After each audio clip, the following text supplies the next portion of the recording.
ഇപ്പോൾ വരുന്നൊരു വാർത്തയിലേക്കാണ്. കൊല്ലത്ത് വിദ്യാർത്ഥിയെ വീട്ടിൽ കയറി കുത്തിക്കൊന്നു. ഉളിയക്കോവിൽ സ്വദേശി ഫെബിൻ ജോർജ് ആണ് മരിച്ചത്. 22 വയസ്സായിരുന്നു. ഫെബിന്റെ പിതാവിനും കുത്തേറ്റു. കാറിലെത്തിയ 3 അംഗ സംഘമാണ് ആക്രമണം നടത്തിയത്. ആക്രമണത്തിന്റെ കാരണം വ്യക്തമല്ല. വിനീഷ് ഉണ്ട് കൊല്ലത്ത് നിന്ന് വിവരങ്ങളുമായി. വിനീഷ്, ഞെട്ടിക്കുന്ന വാർത്തയാണ്. വീട്ടിൽ കയറിയാണ് ഈ കൊലപാതകം നടത്തിയിരിക്കുന്നത്. ആരാണ് ഇതിന് പിന്നിലെന്നോ എന്താണ് കാരണമെന്നോ സൂചനകൾ ലഭിക്കുന്നുണ്ടോ? രേണുക, വളരെ ഞെട്ടിക്കുന്ന ഒരു വാർത്തയാണ് ഇപ്പോൾ കൊല്ലത്ത് നിന്നും പുറത്തു വരുന്നത്. ഇത് വിദ്യാർത്ഥിയെ വീട്ടിൽ കയറി കുത്തിക്കൊലപ്പെടുത്തി എന്നുള്ളൊരു വാർത്തയാണ്. സംഭവവുമായി ബന്ധപ്പെട്ട് ഈ അക്രമം തടയാനായിട്ട് തുടങ്ങിയ ഈ വിദ്യാർത്ഥിയുടെ പിതാവിനും കുത്തേറ്റതായിട്ടാണ് നമുക്കിപ്പോൾ അറിയാൻ കഴിയുന്നത്. ഏകദേശം 1 മണിക്കൂർ മുന്നേ ആയിരുന്നു ഇത്തരത്തിലുള്ളൊരു സംഭവം ഉണ്ടായത്.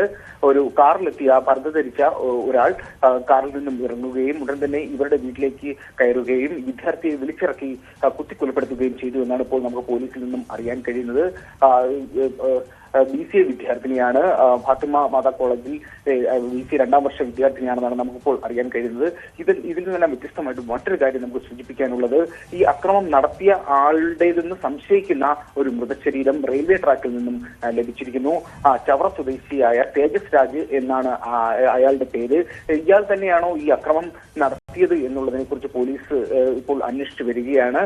ഇത് ഒരു സംശയം എന്ന് പറയുന്നത്, ഈ വീട്ടിലെത്തിയ അതേ കാറ് സമീപത്ത് നിന്ന് തന്നെ കിട്ടുകയും ചെയ്തു. അതായത് ഈ റെയിൽവേ ട്രാക്കിന് സമീപത്ത് നിന്ന് കിട്ടുകയും ചെയ്തു. ഈ കാറിൽ നിറയെ രക്തക്കറകൾ നിറഞ്ഞ ഒരു സാഹചര്യമാണ് ഇപ്പോൾ ഉള്ളത്. രേണുക, തീർച്ചയായും വിനീഷ്, ഈ 2 വാർത്തകളും ബ്രേക്കിംഗ് ആയി നമുക്ക് ഏതാണ്ട് അടുത്തടുത്ത സമയങ്ങളിലാണ് വരുന്നത്. അത് തമ്മിൽ ഇപ്പോൾ ഈ 2 സംഭവങ്ങളും തമ്മിൽ ബന്ധമുണ്ട് എന്ന ഒരു നിഗമനത്തിലേക്കാണോ പോലീസ് എത്തുന്നത്?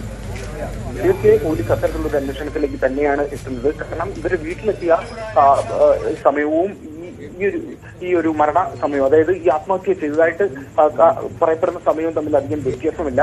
ട്രെയിനിന് മുന്നിൽ ചാടി ആത്മഹത്യ ചെയ്തു എന്നുള്ള നിഗമനമാണ് ഇപ്പോൾ പോലീസിന്റെ ഭാഗത്തു നിന്നും ഉണ്ടായിരിക്കുന്നത്. പ്രാഥമിക നിഗമനമാണ്. ആളെ തിരിച്ചറിയാൻ പറ്റാത്ത രീതിയിലാണ് മൃതശരീരം റെയിൽവേ ട്രാക്കിൽ ഉള്ളത്.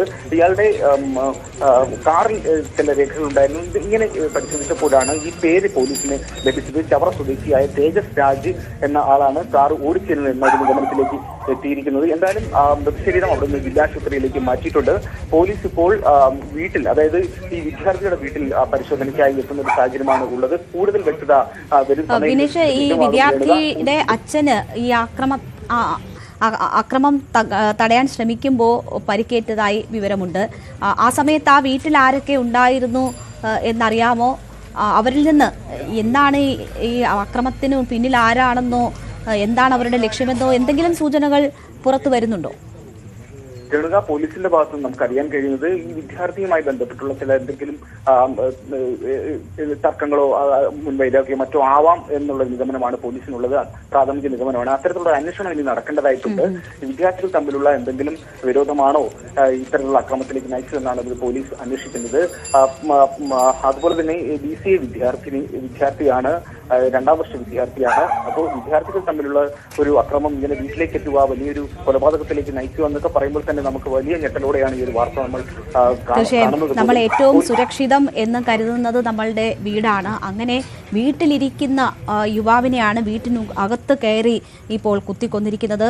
ഈ ആക്രമണം തടുക്കാൻ ശ്രമിക്കുമ്പോൾ ആ ഫെബിന്റെ അച്ഛനും പരിക്കേറ്റിരിക്കുന്നു, കുത്തേറ്റു എന്ന ഒരു വിവരമുണ്ട്.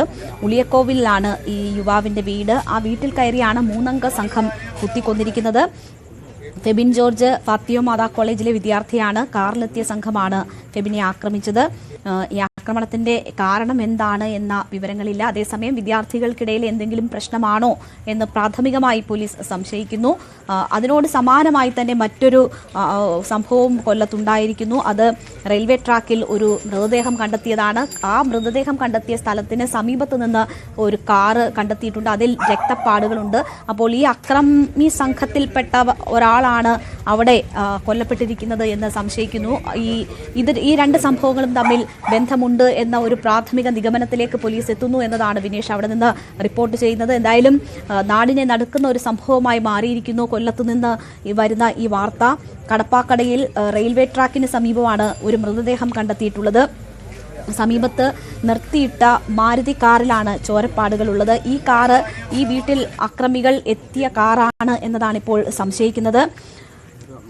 ഈ ട്രാക്കിൽ കണ്ടെത്തിയ മൃതദേഹം ഫെബിന്റെ കൊലപാതകിയുടേതാണ് എന്ന പ്രാഥമിക വിലയിരുത്തലുമുണ്ട്. അങ്ങനെയാണെങ്കിൽ ഈ രണ്ട് സംഭവങ്ങൾക്കും പിന്നിൽ എന്താണ് കാരണം എന്നതിലേക്കൊക്കെ എത്തേണ്ടതുണ്ട്. എന്തായാലും വലിയ നാടിനെ നടുക്കിയ ഒരു സംഭവമായിട്ടാണ് നമ്മൾക്ക് പ്രാഥമിക ഘട്ടത്തിൽ ഇത് മനസ്സിലാകുന്നത്. ഫാത്തിമ മാതാ കോളേജിൽ പഠിക്കുന്ന 22 വയസ്സ് മാത്രം പ്രായമുള്ള ഒരു യുവാവിനെ വീട്ടിൽ കയറി കുത്തിക്കൊലപ്പെടുത്താൻ മാത്രം അതിന് പിന്നിലുള്ള പക എന്താണ്, കാരണം എന്താണ് എന്നത് അറിവായിട്ടില്ല. ഇപ്പോൾ വിപുലമായ അന്വേഷണം അതുമായി ബന്ധപ്പെട്ടൊക്കെ നടക്കുകയാണ്. പ്രാഥമികമായി 2 മരണം സംഭവിച്ചിരിക്കുന്നു. ഒന്ന് കൊലപാതകമാണ്, മറ്റൊന്ന് ആത്മഹത്യയാണോ എന്ന് സ്ഥിരീകരിച്ചിട്ടില്ല. റെയിൽവേ ട്രാക്കിൽ നിന്നാണ് മൃതദേഹം കണ്ടെത്തിയിരിക്കുന്നത്. പക്ഷേ ഈ അക്രമി സംഘത്തിൽ 3 പേരുണ്ടായിരുന്നു എന്ന വിവരവും പുറത്തു വരുന്നുണ്ട്. വിനേഷ് തുടരുന്നുണ്ട്. വിനേഷ്, അക്രമി സംഘത്തിൽ 3 പേരുണ്ട് എന്നത് സ്ഥിരീകരിക്കപ്പെട്ട വിവരം തന്നെയാണോ? ഈ കാറിൽ അങ്ങനെയാണെങ്കിൽ മറ്റ് 2 പേരുണ്ട്, അവരെ ചുറ്റിപ്പറ്റിയായിരിക്കുമോ ആദ്യ അന്വേഷണം നടക്കുക? തീർച്ചയായും രേണുക, അത്തരത്തിൽ ഒരു മൊഴിയാണ് ആദ്യം പോലീസിന് ലഭ്യമായിരിക്കുന്നത്. അതിൽ ചുറ്റിപ്പറ്റിയുള്ള അന്വേഷണം നടക്കുന്നുണ്ട്. പക്ഷേ ഇപ്പോൾ ഒരാൾ ഈ അക്രമികളിൽപ്പെട്ട ഒരാളുടെ മൃതശരീരമാണ് ഇപ്പോൾ ലഭിച്ചിരിക്കുന്നത്. പ്രാഥമിക വിലയിരുത്താണ് പോലീസിന്റെ ഭാഗത്തു നിന്നും ഉണ്ടായിരിക്കുന്നത്. ട്രെയിന് മുന്നിൽ ചാടി ആത്മഹത്യ ചെയ്തു എന്നാണ് ഇപ്പോൾ അറിയേണ്ടത്. കടപ്പാക്കടയ്ക്ക് സമീപമുള്ള റെയിൽവേ ട്രാക്കിലാണ് മൃതശരീരം കണ്ടെത്തുകയും ചെയ്തത്.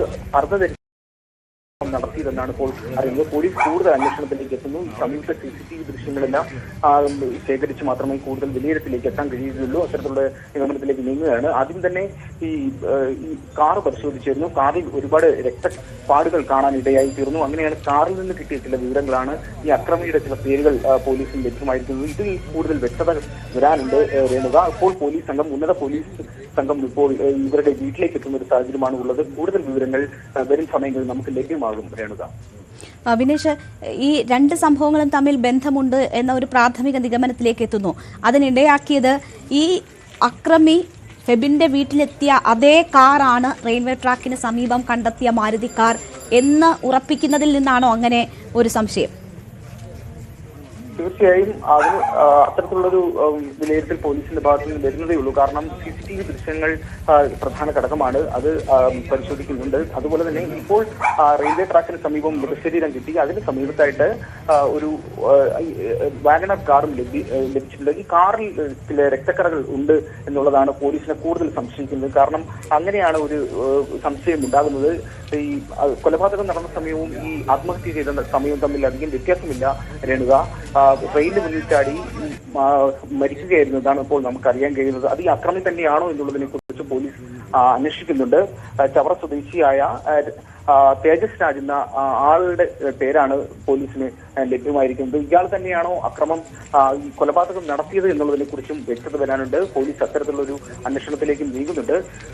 എന്തായാലും ഒരു കൊലപാതകം, ഒരു വിദ്യാർത്ഥിയുടെ ജീവൻ നഷ്ടപ്പെട്ടു, ജീവൻ പൊലിഞ്ഞു എന്നുള്ളത് വളരെ ദുഃഖകരമായ ഒരു വാർത്തയാണ് വേണ്ടത് നമുക്ക് രാത്രിയിൽ പങ്കുവെക്കാനുള്ളത്. BCA വിദ്യാർത്ഥിനിയാണ് വീട്ടിൽ നിന്നും വിളിച്ചിറക്കി കുത്തിക്കൊലപ്പെടുത്തുകയായിരുന്നു. അപ്പോൾ ഈ അക്രമം തടയാനായി വന്ന ഈ വിദ്യാർത്ഥിനിയുടെ പിതാവിനും കുത്തിയിട്ടുണ്ട്. പക്ഷെ അയാളുടെ പരിക്ക് ഗുരുതരമല്ല എന്നാണ് നമുക്ക് വളരെ ആശ്വാസകരമായി പങ്കുവെക്കാനുള്ളത്. അദ്ദേഹം ചികിത്സയിൽ തുടരുന്ന സാഹചര്യമാണ് ഉള്ളത്. എന്തായാലും ഈ വിദ്യാർത്ഥിയുടെ മൃതശരീരം ജില്ലാ ആശുപത്രിയിൽ ആണ് ഇപ്പോൾ സൂക്ഷിച്ചിരിക്കുന്നത്. കൂടുതൽ നടപടികൾക്കായിട്ട് പാരിപ്പള്ളി മെഡിക്കൽ കോളേജിലേക്ക് മാറ്റും എന്ന് നമുക്കറിയുന്നുണ്ട്. അതുപോലെ തന്നെ ഈ റെയിൽവേ ട്രാക്കിൽ കണ്ടെത്തിയ മൃതശരീരവും പോലീസ് അവിടെ നിന്നും ജില്ലാ ആശുപത്രിയിലേക്ക് മാറ്റിയിട്ടുണ്ട് രേണുക.